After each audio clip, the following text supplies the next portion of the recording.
Boa noite, professor. Boa noite. Sumido, Matheus? Professor. Beleza. Eu tô sumido? É. Ô, louco, professor. Claro que não. Boa noite.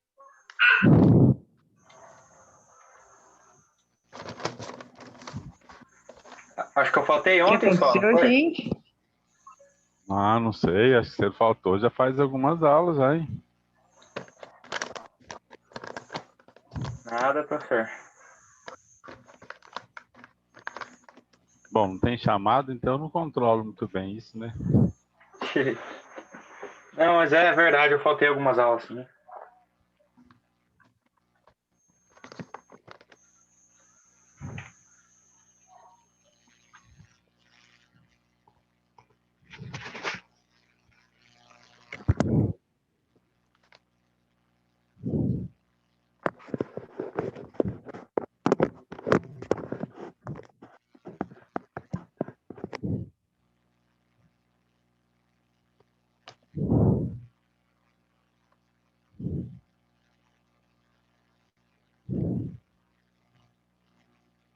Vocês lembram quando vai ser nossa avaliação? Vai ser no último final de semana de novembro, é isso? Pelo amor de Deus, não brinca com isso. Então, eu estou sem o calendário aqui. No momento.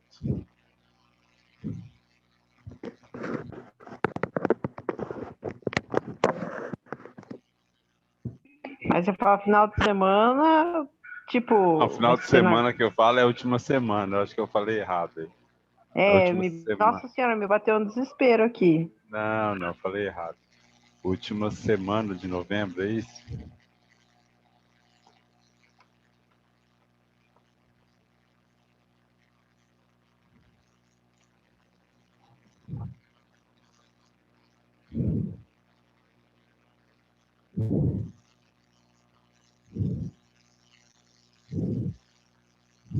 Pessoal, baixaram aquela planilha do Excel que eu deixei lá para vocês?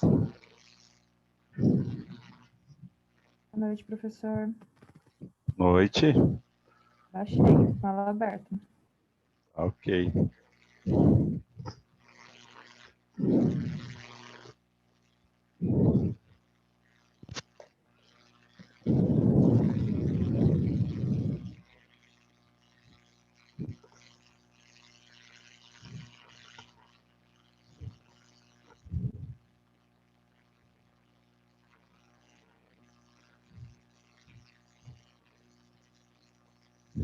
Vamos começar então, pessoal? Então a gente vai começar pelaquela planilha, tá? Vou colocar ela aqui na tela.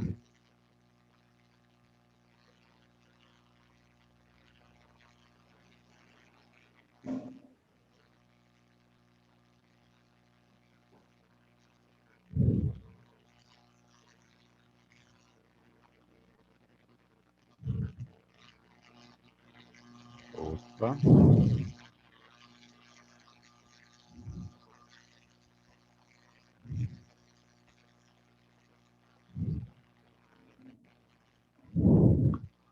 Pronto, estão visualizando minha planilha? Cálculo do tamanho da amostra? Agora sim. Ok, então. Então, como que usa essa planilha aí? Na verdade, eu já fiz a fórmula para vocês, né? Então, se você abrir a planilha que eu deixei lá no grupo, deve ter esse layout aí. Coloquei as duas fórmulas aqui. Deixa eu baixar mais. Para a população que a gente chama de finita, que é até 10 mil, e a população infinita, que é igual, né, ou maior do que 10 mil. A fonte utilizada, né, de onde foi tirada essa fórmula. Então, se você vier usar essa fórmula, estou dando até a fonte aí para você, tá? De onde foi utilizada a fórmula. Então, aqui basta completar aqui, tá? Os quadros aqui que eu deixei. O nível de confiança, eu deixei aqui para você. Você clica aqui e coloca se é 90, 95, 95,5 ou 99. Então, vou colocar aqui 95%. O P e o Q já está... Opa, esse P aqui está errado. O P... Não, o P aqui não está errado, né? Na verdade, eu estou colocando um P aí de 50%, tá? Então, 50%. Mas é bom escrever, né? Eu vou escrever 50%. O Q também, 50%. Um erro, 5%. Eu coloquei aqui um tamanho aqui de N de 10.384. Ontem a gente fez uma conta dessa daqui, se eu não me engano eram 890, né, a população. Isso, professor. E aí deu aqui na minha continha 269. Deixa eu ver se é isso mesmo. Se era 890. Tinha uma de 600, que deu 234. E tinha um de 300 mil, que deu 384. Não, um de 300 mil, que deu 384 pessoas. E um de 600, que deu 234, tá? Com essa mesma configuração. Então, aqui como que seria? O 600, vem aqui, coloco no N igual a 600, e deu ali, ó, 234. Se fosse aquela população de 300 mil, basta preencher aqui, 300 mil, dá 384. Acho que fica bem facinho assim, né? Basta só substituir aqui o que o exercício está pedindo. E preencher correto, né?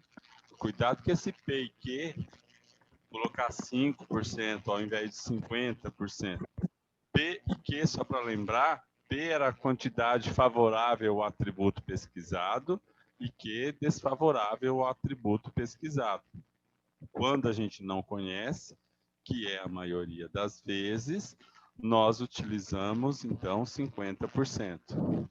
Até comentei na pesquisa eleitoral de Maringá, eles usaram o erro de 3,5%. Tá? Então, 3,5%. Já deu 784 ali, né? 784.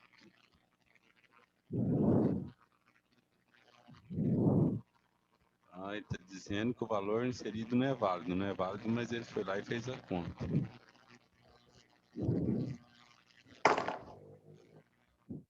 Provavelmente eu coloquei alguns erros aqui, ó. Coloquei 3, 4. Então, aqui no nosso aqui foi 3,5, né? Aqui na pesquisa eleitoral que teve aqui em Maringá, tá? Mas isso aí depois é os erros mais utilizados, né? Então, aqui eu não deixei livre, não. Às vezes, quando a gente deixa livre, a pessoa muda aqui, acaba mudando, mexendo na fórmula e aí acaba prejudicando. Então, deixei aqui para facilitar, deixei alguns valores, né? 1, 2, 3, 4, 5, 6, 7, 8, 9, 10, tá? Então, o mais correto é você selecionar aqui. Ok? Fácil de fazer a conta do cálculo do tamanho da amostra? Agora tá mais fácil, Agora? né, professor, do que fazer pelaquela conta do demônio. Aqui a fórmula aqui, não é tão difícil assim. Essa fórmula Mas é bem aqui, mais ali. fácil pela planilha É. do Então, que fazer aqui, ó, só não pela esquece. calculadora. Pela planilha é menor. Você baixou, Aline, a planilha? Usou ela? Achei, tô com ela aberta. Aham, Ah, eu tá. fiz hoje lá no escritório. Então tá. Então aí tá o Ontem, nível pela calculadora, eu não tava conseguindo chegar, tava dando errado. Tipo, pela planilha eu consegui fazer hoje. Então, Eu aqui cheguei no estado normal. basta selecionar, né? Eu só não deixei livre aqui, eu deixei só alguns valores para selecionar. Claro que poderia ser outro. E aí? Aí eu teria que fazer meio que manual, né? Eu deixei só alguns valores. A fórmula está aqui em cima, olha aqui. Não sei se dá para enxergar aí. A fórmula está aqui em cima. Então, eu Tá. coloquei as duas Mas fórmulas. depois é só montar a fórmula de novo também, né? Sim, Tendo ela só de montar a base, fórmula só de montar novo. de novo também.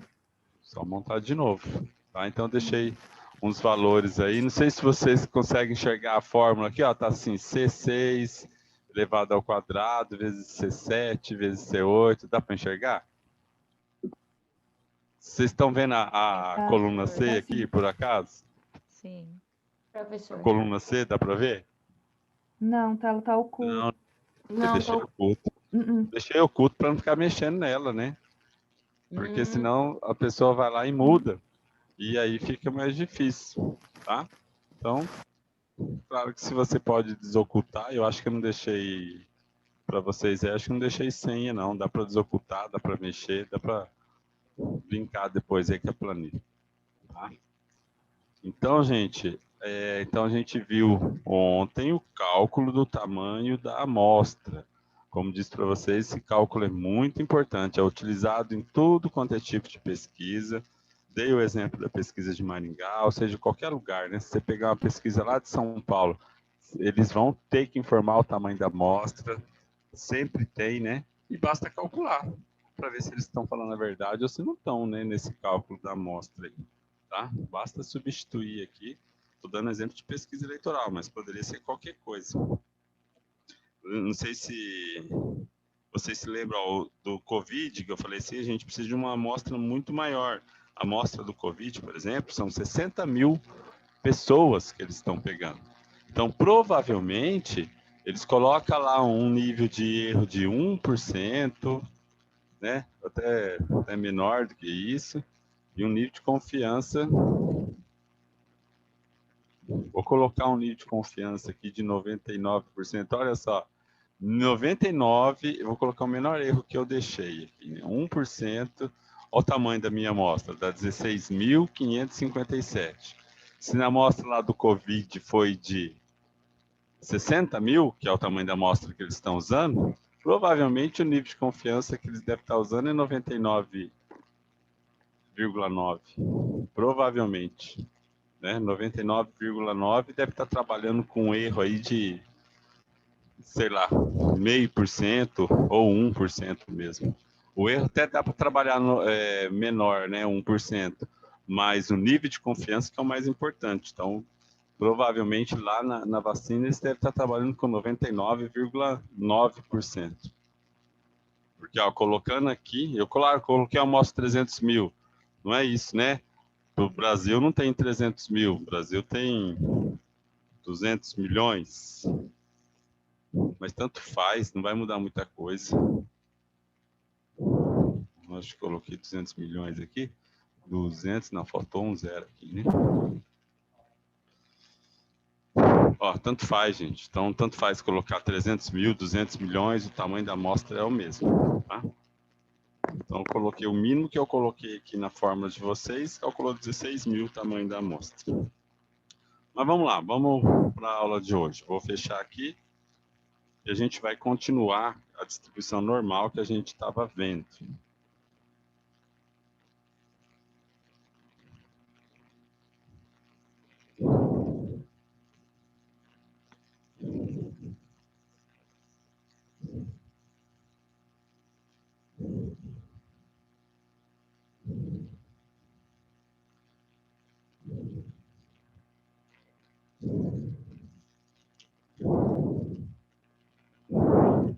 Estão vendo o meu slide da distribuição amostral aí para vocês? Então tá ok. A distribuição amostral é a continuação da distribuição normal, né? Porque a gente está falando da distribuição normal ainda, tá? Só que aqui a gente vai trabalhar com uma amostra. Então a gente não vai trabalhar com um valor só absoluto. Então a gente vai extrair a média de uma amostra. E dentro de uma população, gente, eu posso tomar, sei lá, centenas, milhares, milhões de amostras diferentes, né? Se a gente pegar a pesquisa eleitoral aqui em Maringá, foi feita com 790 pessoas, que é a amostra, de quantas maneiras diferentes eu poderia pegar 790 pessoas? Seria um exercício de combinação, né? Então, de 300 mil... 794, né? Combinado 300 mil. É muita coisa, né? Não dá nem para fazer na calculadora. Provavelmente não faço nem no Excel essa conta. Então, dá para pegar essa amostra de maneiras, assim, inúmeras, né? É uma conta gigantesca. Então, dentro da mesma população, eu posso tomar muitas amostras de mesmo tamanho. Só que o objetivo da estatística é obter conclusão da população e não da amostra. A amostra ela tem que ser representativa. Eu sempre falo isso para vocês. Gente, pesquisa é muito importante que seja muito séria, né? Muitas decisões, muitas coisas são tomadas em cima de pesquisa. Se você pegar e começar a assistir filmes, né, de histórias reais de pesquisadores, tudo surge a partir de um monte de pesquisa, de várias pesquisas. Então, não surge assim aleatoriamente. Ah, o cara fez lá uma vezinha e pronto, acabou. Uma vez deu certo, pronto, aquilo é uma verdade absoluta. Não, né? Então, são várias amostras, são várias tentativas, e com isso a pessoa chega numa conclusão. E é assim dentro da estatística, dentro de uma pesquisa. Eu não posso simplesmente falar que a pesquisa eleitoral ali com essa amostra, que isso é a verdade absoluta. Então, com certeza vai ter outra pesquisa, e até a eleição deve ter outra pesquisa, já teve uma, né? Essa foi a segunda, e provavelmente até no dia da eleição tem mais outras pesquisas. Tem aqui em Maringá, tem em São Paulo, tem no Rio de Janeiro, tem em todo lugar, né? Porque não dá para tirar a conclusão da população baseado somente em uma amostra. E estou falando de pesquisa eleitoral porque é o que está acontecendo no momento, mas qualquer tipo de pesquisa precisa-se de muitas amostras mesmo. Então, quando eu tiro uma amostra, a pesquisa, às vezes, ela não é tão conclusiva assim. Não dá para confiar algo, por exemplo, minha vida, né, numa pesquisa com uma única amostra. Não dá para fazer isso. É por isso que demora tanto para sair uma vacina, por isso que demora tanto para sair um medicamento. Então, é por isso que as coisas, às vezes, elas são muito lentas, porque a gente precisa de muitas amostras. Então, ontem a gente viu como que calcula o tamanho dessa amostra, tá? Então, a gente viu como que calcula o tamanho dessa amostra com determinado nível de confiança. E agora a gente vai ver como que usa algumas amostras para saber quando é que essa média vai estar dentro do intervalo de confiança da média da população, tá? Então, uma coisa é média da amostra, outra coisa é média da população. São coisas distintas. Tá dando para entender, gente, o que eu estou falando? Tá muito grego isso? Tá só meio... Um pouco, mas Não, vamos lá. Vamos Mas lá. bora lá. Por exemplo, ó, um exemplo aí. Determinação da vida média de uma lâmpada especificada pelo fabricante. Então, todo fabricante, pelo menos todo fabricante deveria colocar a vida útil do seu equipamento. Então, a TV que você tem aí na sua sala, no seu quarto, ela tem uma vida útil, tá? Então, você coloca lá, estou chutando, 300 mil horas. A lâmpada que está acesa aí nesse momento aí, onde você está, ela tem uma vida útil. Então, ela não vai durar para sempre, uma hora ela vai queimar. Só que o fabricante coloca lá que ela tem uma vida útil, 200 mil horas. Tá? Claro que ninguém vai ficar contando 200 mil horas, né? Você na sua casa aí não vai ficar, acendi a lâmpada, peraí, vou marcar aqui. O celular que você tem, ele tem uma vida útil. A bateria do seu celular tem uma vida útil. Então, quanto mais você carrega ela, mais rápido ela vai estragar, né? Então, tem gente que vai lá e carrega esse negócio o dia inteiro. Carrega, a bateria não acabou e carrega. Ela tem vida útil. E aí não vai entender. Oh, a minha bateria acabou tão rápido e a do meu amigo, que tem um celular igual ao meu, não acabou tão rápido. Então, tem vida útil, tá? Então, tudo tem vida útil. Só que essa vida útil, essa vida média de alguma coisa, o fabricante ele faz dezenas, né, de amostras, ele faz inúmeras amostras.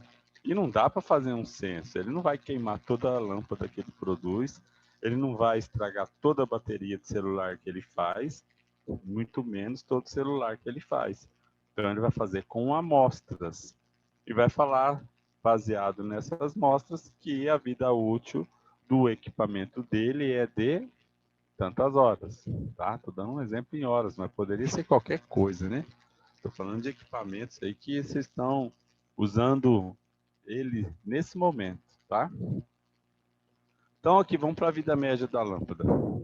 Então, essa determinação pode fazer parte do controle de qualidade de uma empresa. Então, se a vida média das lâmpadas de uma amostra retirada de um lote de produção não atender a especificação estabelecida, o lote inteiro deverá ser rejeitado. Então, vamos supor que a empresa faz um lote aí de 300 mil lâmpadas, tá? Aquele lote pegou uma amostra. E essa amostra deu que não estava certo aí a vida média dessas lâmpadas. Deu que a vida média das lâmpadas não está batendo com o que o fabricante falou. Então, o lote inteiro é retirado. O lote é rejeitado. Há algum tempo atrás, talvez vocês não se lembrem, aconteceu isso com umas marcas de leite, né? Eles encontraram mais formol do que poderia na fábrica de leite. Alguém lembra disso? Ou do suco, aquele suco Ades, que encontraram mais, né, coisas que não deveriam. Eles não encontraram em todo. Da Parmalat também? Da Parmalat eu não estou sabendo, não. Eu lembro do suco Ades, do leite Líder e de outras marcas aí, né? Que acabou saindo na mídia. Estou falando porque saiu na mídia, né? Nem poderia ficar falando marca aqui se não tivesse saído na mídia. Mas saiu na mídia. Então, eles retiraram, gente, o lote inteiro. Não dá para retirar só aquele produto ali. Se eles fizeram uma amostra, ou então se alguém encontrou numa amostra, tem que retirar o lote inteiro. Tem que retirar o lote inteiro, mesmo que alguns desses lotes estivesse bom. Então, mesmo que algum suco do lote estivesse bom, tem que retirar do lote todo, né? Então, a vida média, o tamanho da amostra é importante, e essa amostra ela vai servir para muita coisa dentro de uma empresa, ela vai servir justamente para isso. Então, vamos retirar do mercado todo o lote. Vocês já viram recal de carro? Então, muitas vezes, agora faz um tempo que eu não vejo, mas eu já vi na TV, chamando proprietários do carro tal, né? Do ano de 2011 a 2012, estou dando um exemplo qualquer aqui. Então, passa na concessionária para trocar tal coisa. Será que estava todas as peças com defeito? Se tivesse tudo com defeito, esses carros tudo já não tinha parado, já tinha dado problema? Então, só que eles fizeram a amostra com determinado lote e aquelas peças deram defeito. Então, foi retirado, você retira tudo, né? Igual carro, não dá para simplesmente retirar um carro da rua aí e dar outro carro. Então, o que eles fazem? Fazem o tal do recal, que daí ele vai lá substituir aquela peça do carro porque deu defeito um determinado lote, tá? Então, ele substitui de todos os carros, mesmo se tivesse um defeito ou não. Então, aconteceu isso já diversas vezes, com diversas marcas. Eu não sei se vocês já presenciaram ou já ouviram falar disso que eu estou falando, mas não é uma coisa incomum do fabricante chamar donos de carro para poder trocar uma determinada peça.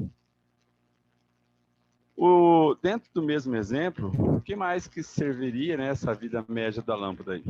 Vamos supor do procedimento de um órgão de defesa do consumidor. Então, se a vida média das lâmpadas de uma amostra retirada de diversos pontos de venda atender a especificação do fabricante, então a reclamação dos consumidores não deverá ser aceita. Então, vamos supor que você é consumidor de um determinado produto, você vai lá e reclama. Internet, né, que é uma coisa que as pessoas reclamam demais, né? Velocidade de internet. Não sei vocês aí, mas onde eu convivo aqui, as pessoas reclamam demais de velocidade de internet. Então fala assim, não está chegando, eu pago 120 e não chega, sei lá, 60, eu pago 240 e não chega a 50, não chega a 100. Então as pessoas reclamam demais dessa velocidade de internet.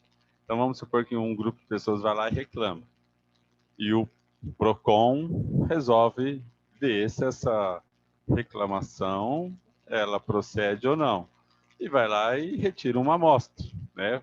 Retira uma amostra, não, vai lá, né, e faz uma amostra numa quantidade de residências. E nessa quantidade de residências, nessa amostra específica, deu que a reclamação dos consumidores não deve ser aceita, porque naquela quantidade ali deu o que estava falando no caso, a empresa de internet, né?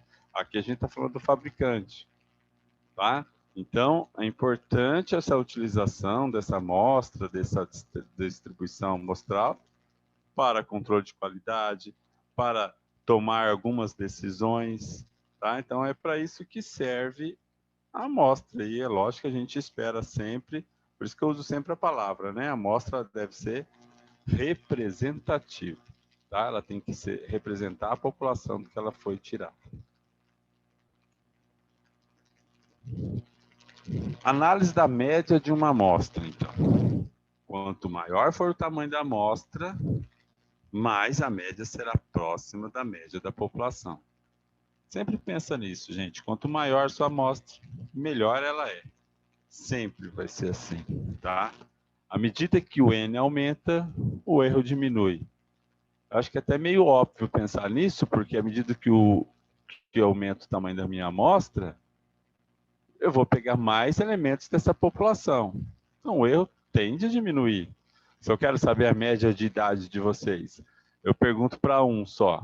Provavelmente, posso errar feio, tá? Pergunto para 2, já está começando a melhorar. Às vezes eu consigo ter a média de idade de vocês. Pergunto para 3, para 4, para 5. À medida que eu vou perguntando para mais pessoas, mais próximo da realidade eu vou chegar, né? Então, quanto maior o tamanho da amostra, mais, então, será próximo da média da população. Eu acho que isso é meio instintivo, né? Se a gente começar a pensar, quanto mais gente eu pegar para fazer uma média, mais próximo do tamanho da população eu chego, mais credibilidade é a minha amostra. Vamos então para o cálculo da distribuição amostral, que ela vem da distribuição normal. Por isso que eu coloquei ali, os cálculos são semelhantes à distribuição normal. Eu acho que eu até deixei o slide da distribuição normal para vocês. E no slide tem a fórmula lá da distribuição normal. Vocês conseguem perceber o que muda? Alguém lembra da fórmula da distribuição normal e fala para mim, mudou uma coisa aqui, ou não mudou exatamente nada. É igualzinho a fórmula da distribuição normal. Mudou o x lá não tem esse traço em cima, e mudou a... Agora esqueci o nome. Aquela embaixo ali, a raiz quadrada. Isso, mudou.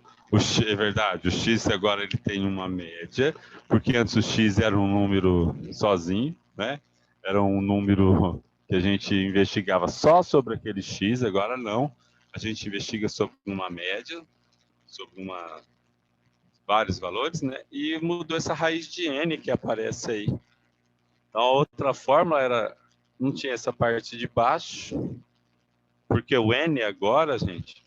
eu não coloquei o n aqui. Mas o n é o tamanho da amostra. Tá? Então, a raiz de n é a raiz do tamanho da amostra. E o x é a média da amostra. E o sigma é o desvio padrão da população, né? Quando eu conheço, e eu tenho que conhecer para fazer essa conta, senão não dá. E o mi, né? Essa letra grega aqui, que parece um u, mas é mi, ela é a média da população.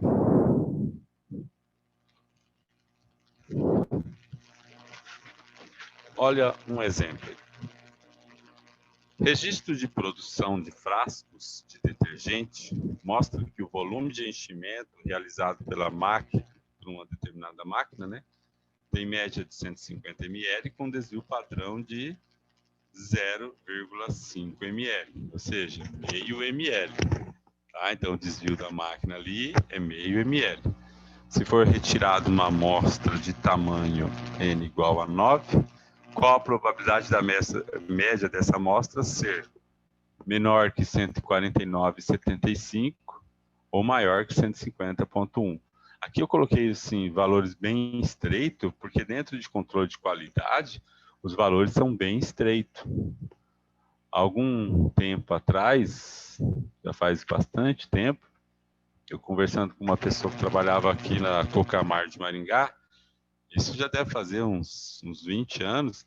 Na época, a Cocamar gastou alguns milhões de reais, gente, para corrigir um erro de 1 ml do envasamento do óleo de soja. Pensa bem, você gastar alguns milhões de reais por causa de 1 ml a mais que a máquina estava invasando o óleo de soja. Porque lá na garrafa 1 ml, provavelmente você, consumidor, você não vai perceber, né? De 900 para 901. E nem vai reclamar. E aí, então, eles gastaram 1 milhão de reais para poder fazer esse ajuste na máquina aí de 1 ml. Imagina só, será que qualquer empresa faria isso? Né? Só que estava invasando a mais, né? Então a máquina estava invasando a mais. E 1 ml para quem produz alguns milhares de frascos por dia, no final de um mês vai dar muito dinheiro, né? Então vamos lá. Eu tenho aqui, eu quero saber a probabilidade da média dessa amostra ser menor que 149,75 e maior que 150,1. Então vamos supor que abaixo disso daqui, né? Se for menor que isso aqui, os clientes começam a perceber e começam a reclamar. Então qual a chance disso acontecer? PX menor que 149,75. Ah, eu não comentei, mas vocês vão precisar daquela tabela, tá? Da distribuição Z. Senão a gente não consegue fazer. E eu vou transformar, então, a variável X na variável Z. Tá? A variável X na variável Z. Então, aqui eu tenho a média. Agora, é uma média.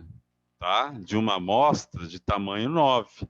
Então, esse X é a média, 149,75, a média da amostra. O 150 é a média da população. E o 9, o tamanho da amostra. E o meio, o desvio padrão. Vou só voltar aqui um pouquinho. Então, 0,5 desvio padrão, 9, tamanho da amostra. E o 150, a média da população. Fazendo essa conta aqui, deu menos meio. Vocês vão precisar daquela tabela. Tá? Então, vai dar P de Z menor que menos 1,5. Então, com a tabela aí, se alguém tiver com a tabela, fala para mim quanto que dá o menos 1,5. Ninguém está com a tabelinha na mão?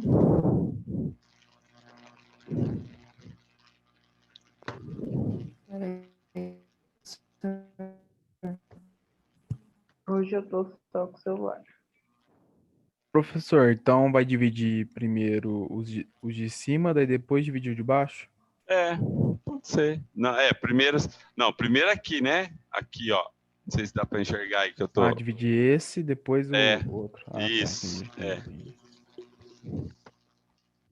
Se você dividir o 0,25 por 5 e depois por 3, vai dar errado. Dá 0,0668? Isso, exatamente. Foi o Héctor que me perguntou aí da divisão? Isso, foi, professor. Né? Ou então você pode fazer o seguinte, Héctor, eu acho mais fácil. Eu faço assim, tá? Eu não faço divisão. Quando eu faço na calculadora, o que eu faço? Eu multiplico 0,25 vezes 3, depois divido por 0,5, tá? Porque nas operações básicas da matemática, você inverte a fração. Tá? Quando eu tenho uma fração embaixo aqui, ó, quando eu tenho uma fração aqui no denominador, dá para inverter ela. Então, eu acho mais fácil fazer 3 vezes 0,25 e depois dividir por 0,5. Tá? Eu acho mais fácil assim, mas fica à vontade. Só não pode fazer a operação contrária, aí, né? Ou divide embaixo primeiro e depois divide o de cima pelo resultado que deu aqui, ou multiplica esse 3 por 0,25 e divide, que dá a mesma coisa. E aqui, o P de menos 1,5 já saiu aqui, né? Acabei mexendo com o mouse. Dá 0,0668 vezes 100, 6,68%. Então, a chance da máquina encher com menos do que 159,75 é de 6,68%.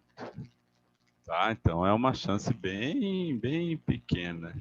Mas vamos pensar assim, que essa empresa ela quer trabalhar com nível de 5% aí da margem de erro dela. Será que ela aceita o 159,75, o 149,75? O que vocês acham? Então, a empresa quer trabalhar com uma margem de erro de 5%. E ela acha um lote de 149,75. Ela ia aceitar esse lote?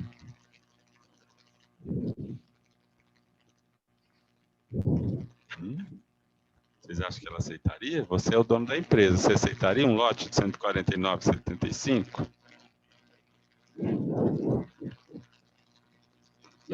Então, vou responder para vocês. Não aceitaria um lote de 149,75. Não aceitaria, porque a chance é de 6,68% de achar esse lote aqui. Está alto para quem quer trabalhar com 5%. Tá? Eu quero trabalhar com 5%. Se fosse menor do que 5%, tudo bem. Eu ia aceitar. Mas não é. Então, a chance de eu encontrar... Olha só, a chance de eu encontrar menor que 149,75 é de 6,68. Então, a chance aí é uma chance maior do que o 5%, que é o meu limite. Eu tolero só até 5%. Tá? Então, se acontecer de achar um lote nesse valor, fala, não, está errada a minha máquina, vamos consertar, vamos mandar consertar porque ela está estragada. Tá? Então, não aceito esse erro aí, considerando que aqui deu 6,68%. Tá? Então, não aceitaria. Agora, vamos inverter aí. Agora, aqui... Alguém ia perguntar alguma coisa? Não? Aqui, gente, é a chance do consumidor reclamar, né? Então, o cara começa a ver que está vindo menos. É claro que na prática, a gente sabe que quem que vai ver 0,25 ml? Eu não consigo ver isso, né? Não sei se vocês conseguem, eu não consigo. Mas se tem aquele consumidor que vai lá e mede isso, pesa, faz sei lá o quê, e acha isso daqui. Então, a empresa não quer correr esse risco. Para o outro lado, o lado de cima, se a minha máquina estiver embalando mais, né, enchendo mais, o que isso pode acarretar para a minha empresa? Ela está enchendo mais do que ela deveria. Tudo bem, então? Tudo bem um pouquinho a mais? Porque aí o consumidor não reclama, né? O consumidor não reclama se você mandar mais alguma coisa. Só reclama se mandar menos. Aí tudo bem, se mandar 150,10. Ou não. Não, no mês vai dar diferença, como o professor já falou. Aí vai dar diferença, mas para quem vai dar diferença? Para o consumidor? Não é para a empresa. De prejuízo, aí vai né? dar para a empresa, né? Esses 0,10 aí. Mas como ele quer trabalhar só com 5%, isso aí só vai dar problema para ele se esse 150,1 estiver dando mais do que 5%, na hora que eu fazer a conta aqui. Se a chance disso acontecer, né, de 150,10 for maior que 5%, também não é legal para ele. Se ele quiser trabalhar nessa margem de 5%, né, ele pode trabalhar de 5, 10, e aí fica a critério aí do controle de qualidade, tá? Tem muitas empresas aí que têm diversos tipos de controle de qualidade, seja por peso, seja manualmente, seja por laser, né? Então, quando vai encher, por exemplo, garrafa de cerveja, de Coca-Cola, tem lá vários tipos de controle de qualidade, né? Então, vamos ver o 150,1. Primeiro, vamos substituir. 150,1 menos 150. Não mudou quase nada da outra conta, né? A única coisa que mudou é 150,1 aqui, porque embaixo fica do mesmo jeito. Não muda em nada, são os mesmos dados. Menos 150. Então, vai dar 0,10 dividido por 0,5 vezes 3. Lembra que eu falei, ó, ou você divide aqui primeiro, que não vai ficar um número muito legalzinho, ou você multiplica o 3 aqui vezes 0,1, né? E depois dividir por 0,5. Então, ó, P de x maior que 150,1, fiz as continhas, dá 0,6. Mas lembra, ó, x maior. Então, sempre que eu tiver sinal de maior, é 1 menos o valor da tabela. E eu olho lá quanto que vale o valor da tabela do 0,6. Vê quanto que vale o valor da tabela do 0,6. É 0,7257. 57? Isso, 0,7257. Eu acabei pegando do livro, o livro dá uma diferencinha aqui. Mas eu coloquei 0,7254, porque eu acabei pegando do livro lá. Tá? Mas a sua tabela aí, ela é mais certinha do que a do livro, porque eu fiz essa tabela no Excel. E o livro, às vezes, ele come umas casinhas decimal. Então, é 1 menos esse valor. 1 menos 0,7254, que dá 0,2746, igual, então, a 27,46%. Então, a chance de eu encontrar um lote que seja maior do que isso aqui, de 150,1, é de 27,46%. Ah, então dá para aceitar, né? Então, se eu sou o dono da empresa, dá para aceitar. 27%, tá bom para mim, né? Vocês acham que dá para aceitar? Não. Não, né? Não dá para aceitar isso Passou também, muito. não. Aí, na verdade, não dá para aceitar nada, né? Tá muito ruim isso aí, né? 27%, a não ser que a conta tenha alguma conta errada aí, 27% está passando demais, né? Está passando demais aí. Então não dá para aceitar. Vamos lá. Um exercício para vocês. O fabricante de pneu, ele assegura que a duração do seu pneu mais vendido tem a média de 60 mil quilômetros com desvio padrão de 7 mil. Como os distribuidores não estão muito convencidos, eles não estão acreditando que isso aí vai durar 60 mil. Tá? Então, o fabricante ele ofereceu uma amostra de 40 pneus para esses distribuidores conferir o resultado. Então, qual a probabilidade de que a média da amostra seja menos que 62 mil e menos de 59 mil? Tá? Então, eu quero a probabilidade aí de menos que 5,62. Na verdade, eu queria fazer o contrário ali, era maior que 62 e menos que 59, mas não tem importância. Vamos fazer os dois menos que 62 e menos que 59. Porque vamos supor que menos 59, o cidadão não vai aceitar, né? Menos que 59 mil, se der lá uma chance muito grande de dar menos que 59 mil, ela fala, não, esse pneu não está durando 60 mil, não. Esse pneu está durando menos que 60 mil. Então, a gente tem que fazer as contas. Então, vamos lá. Tentem fazer as contas aí e fala para mim quanto que vai dar isso.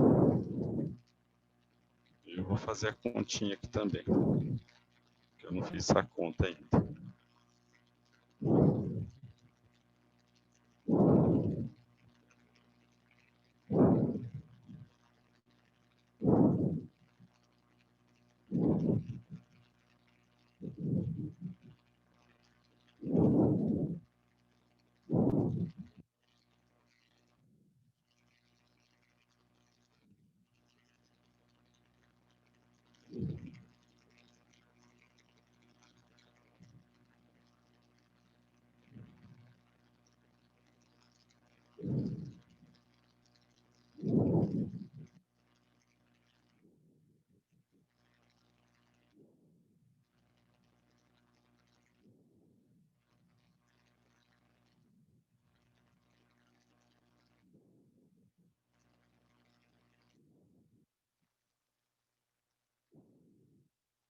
Alguém fez aí?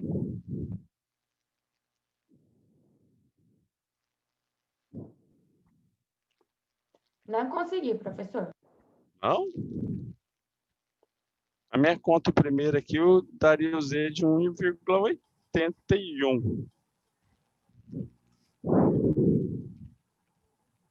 A palavra da Gladys é minha. Não consegui. Ó, porque eu vou fazer o quê? 62 menos 60, né?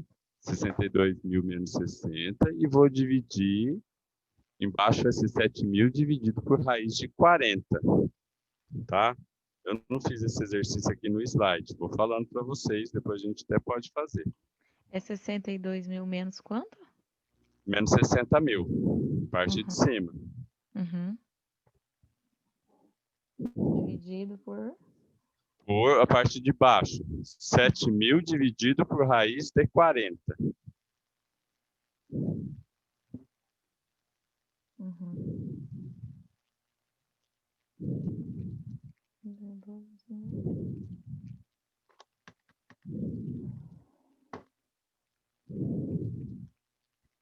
Segundo a minha conta aqui, dá 1,81 Z.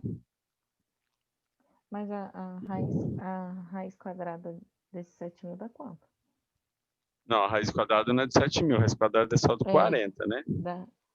A raiz quadrada de 40, a gente tem que fazer na calculadora, vai dar 6,32455.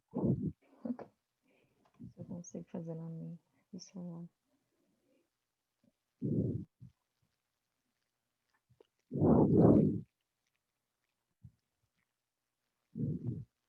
Esse Z vai dar 1,81. E a gente olha direto na tabela. Professor, meu deu 1,807. Isso, 1,807. Mas a nossa tabela só tem duas casas decimais, né? Então, 1,81. Ah, daí arredonda, né, por tá. É, porque a nossa tabela aí não vai, não. Nossa tabela só vai com duas casas decimais. E é 1,81 dá 0,9649. Ou seja, 96,49% ser menor que 62.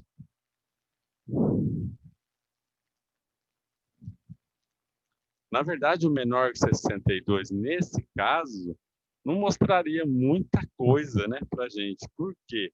Tá, menor que 62, eu estou dizendo que o pneu dura até 62.000 quilômetros. E daí, né? Eu quero saber se ele dura até 60.000. Tá? Então, eu quero saber se ele dura menos de 60.000. E se durar menos de 60.000, é ruim para o fabricante. Eu quero que ele dure mais de 60.000. Tá? Eu quero que ele dure mais. Menos de 59.000 seria ruim para o fabricante. No caso, menos de 62.000 não implica em muita coisa, não.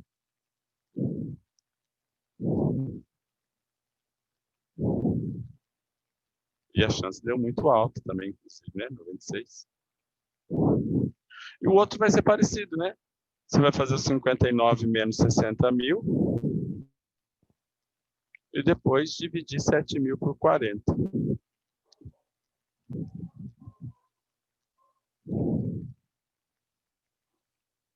7.000 por 40 não, desculpa. 7.000 por raiz de 40. Que na minha conta dá zero, menos 0,90. Tá? Menos 0,90. Dá 18,41%.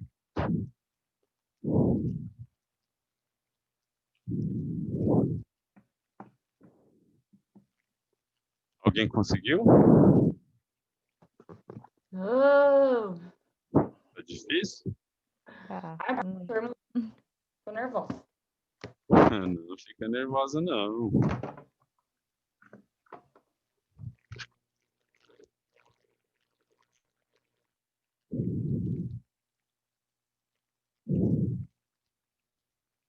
Ettore conseguiu, deu certo. O primeiro deu, né? Primeiro deu, peraí que eu tô fazendo o segundo. Quanto que você falou que deu? Rapaz, eu esqueci. Eu acho que eu falei 0,90, mas eu vou olhar aqui porque eu já esqueci. 0,90, isso. 0,90.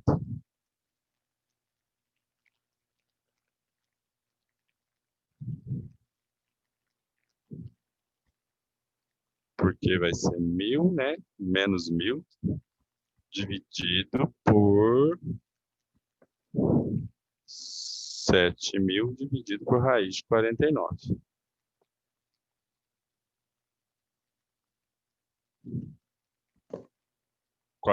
Não, 40.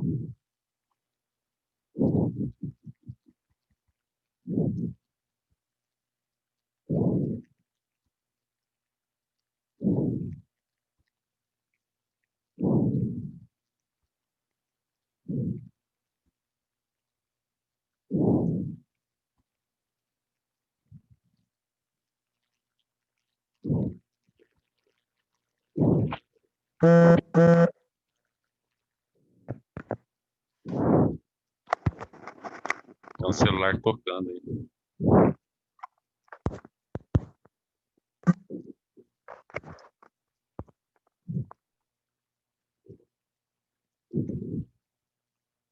Aí esse 0,90, gente, ele vai dar 0,81 e 59, olhando na tabela. Então, 81,59% da chance de ser menos que 59.000, né? Então, deu uma chance boa aí, né? Considerável, de 81% do pneu durar menos que 59.000.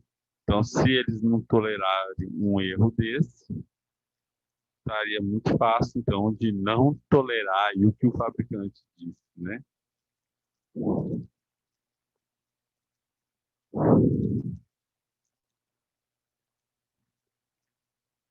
Beleza, meu povo? Foi difícil hoje? Fala para mim, como que estamos aí na estatística? As contas desse bimestre estão mais pesadinho? Só essa última que eu não Difícil. consegui. Não deu Bem certo? mais pesado. Não deu certo. Depois tenta de novo, com calma aí. Não vai ser muito difícil, não. Amanhã eu devo colocar no site, lá no Ava, para vocês, tá? Os slides. Devo disponibilizar a aula também.